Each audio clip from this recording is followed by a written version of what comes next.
You get pregnant, your body changes and you're not able to play, and you're also the main caregiver in your family. So I think that is one challenge that all people face, but especially female golfers, because you have to decide when is that right time. And there never is a right time.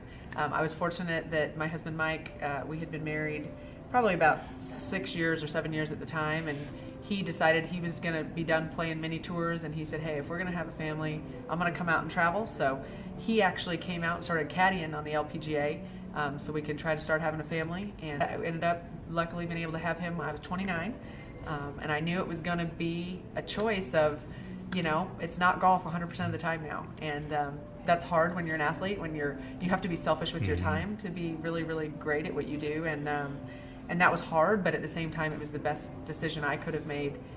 You know, maybe it didn't give me as many championships as tournament wins or whatever that I could have had. But no, it's funny. I don't think I necessarily thought ahead to the focus part of it. I've always been very focused, so I thought, yes, I'll be able to do that, and then I'll be able to do this. And it doesn't quite separate like that. As you can imagine, it blends, and there is some of that focus, even though you're not aware of it, it does go to other things. You know, when it's late in the evening and you have the last tee time, you're finishing up at 7, 8:30 at night, sometimes in the summer, you still got to go feed the family, everybody get to bed, and you have a 5 o'clock wake up the next day. Definitely not an easy decision. My game over that last year, I was practicing really hard and putting a lot of work into it, and I just was not getting results like I had in the past. I was doing everything that I needed to do to prepare, and it just was not working, and so that was frustrating. I had the chance to go back to Q school that last year, and I remember coming home, and Mike was not at the tournament at the time, and so he was back working at home, and I got there, and he said, okay, are you sure, do you want to do this again? Like, not because you feel like you have to, but where are we at? My son was actually starting school that next year, so I knew I didn't want to be a mom away from my family. You know, being a mom and a wife was my number one.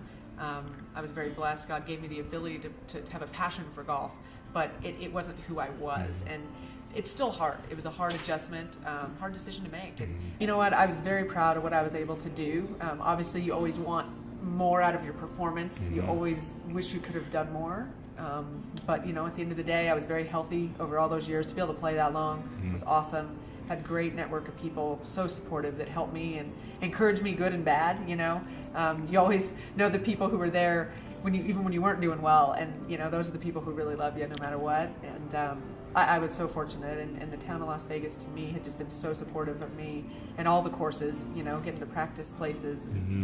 So I really don't regret any of it. I don't look back on it negatively at all. I do miss seeing the people when I used to get to travel, the places I'd get to go. I loved interacting with the people, and I still do enjoy playing golf, but you know, I think especially now I see how young these girls are out there.